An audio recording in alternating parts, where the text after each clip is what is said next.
করতে হবে, না হলে তোমাদের দূতাবাস নিযুক্ত করে দিতে হবে। আজকেই আমেরিকার পাওয়ার সম্পূর্ণ বন্ধ হয়ে যায়। কিন্তু আমার মুসলমান ভাইয়েরা, কি হয়েছে তোমাদের? বাচ্চাদের মুনাফিক আর কত করবা? তোমাদের কি লাভ হয়েছে? আমার আল্লাহ রাসূল বলেছে, ইহুদি নাসারা তোমাদের আপন হতে পারে না, শুধু পাইলে তোমাদের ক্ষতি করবে। এই কথা কি তোমরা ভুলে গেছো?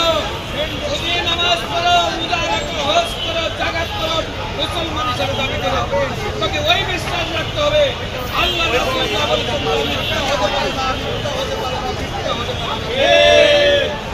সংগ্রামের সাথে বন্ধুরা, আজকে আমার দেশে ৫৫% মুসলমান হওয়ার পরে আমার দেশে বলা হয় কোরআনের আইনের বিপক্ষে কথা বলা হয় সঠিক গণতন্ত্র বলিষ্ঠ হবে, শান্তি হবে।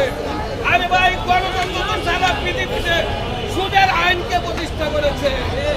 আপনি গণতন্ত্র, সমাজতন্ত্র, রাজতন্ত্র শান্তির জায়গা নয়, শান্তির জায়গায় একশব্দ হলো আল কোরআন। আমার আল্লাহ বলেছে সূরা আল ইমরানের মধ্যে, তোমাদের মধ্যে একটি দল হোক যে দল ন্যায় কাজের নির্দেশ করবে, অন্যায় কাজের নিষেধ করবে, তারাই হবে সফলকারী। আপনি যদি কোরআনের আইন মানেন, এই কাজের নির্দেশ দেন, অন্যায় কাজের নিষেধ করেন, তবেই আপনি সফল হবেন।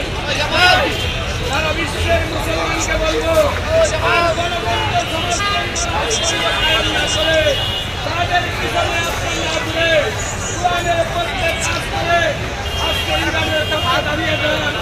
আমরা অন্য কোনো তন্ত্রমন্ত্র বুঝতে পারি না, আমাদের একটি তন্ত্র আল কোরআন।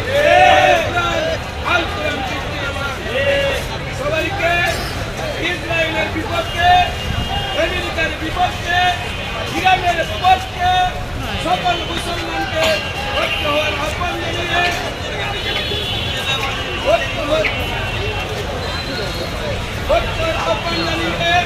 আজকে সবাইকে মুসলমানরা যেখানে আছেন প্রত্যেকে নিজ নিজ উদ্যোগে প্রয়োজনে একা রাজপথে দাঁড়িয়ে প্রতিবাদ করে সারা বিশ্বের ৬০০ কোটি মানুষের মধ্যে যারা মুসলমান রয়েছে প্রত্যেকে আমেরিকা এবং ইসরায়েলের বিপক্ষে প্রতিবাদ করার জন্য, ক্ষমতা অনুযায়ী রুখে দাঁড়ানোর জন্য, মুসলমানকে সহযোগিতা করার জন্য উদ্যোগ গ্রহণ করার আহ্বান জানিয়ে শেষ করতে সবাইকে ধন্যবাদ।